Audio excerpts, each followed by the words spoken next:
Okay, so makikita nyo dito guys, no, meron na tayong Metal Knight. Kasi nakapag-recording na talaga ako. Papakita ko na lang sa inyo yung mga clip, no. Nagalag kasi yung recording ko sa OBS. So, trinay ko dito sa Streamlab kung hindi siya nagalag. And papakita ko na lang sa inyo yung mga clip ng nirecord ko dito sa OBS. Eto, let's go. Okay, so ilang araw tayong nawala boy. So for today's video, maglalaro tayo ng anime adventure. And wag natin patagalin pa, no. Okay, so konting information. No, so nakakuha ko dito ng Metal Knight. So, yan, nakapag-draw na ako. So, ang ginamit kong gems is yung nasa code, mga code, and then yun lang, yung sa code. Then nakuha ko ng Metal Knight. Trinay ko lang talaga. And kung hindi nyo lang alam guys, no, meron akong account dito na kung saan level 67 pa lang, and then meron siyang Dark Astro, Ichigo, tsaka yung mga iba't iba pang mga mythics ko doon. No, nakalimutan ko na yung mga tagal ko na rin kasi hindi nakakapaglaro ng anime adventure.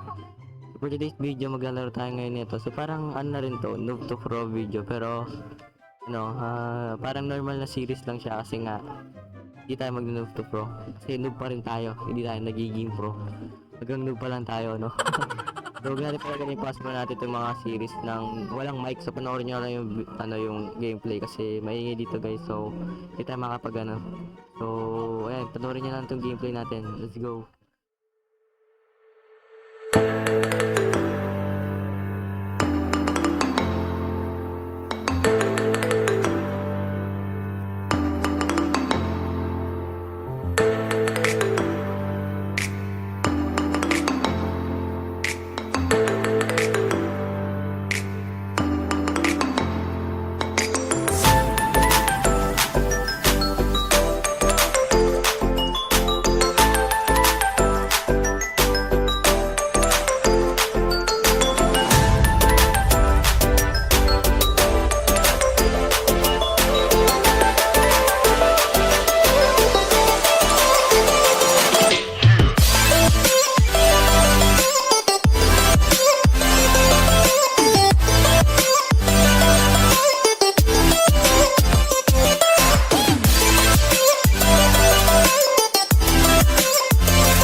Okay, ngayon, so sa Shigan Shin na tayo mag-grab, which is dito, world jumper lang natin siya.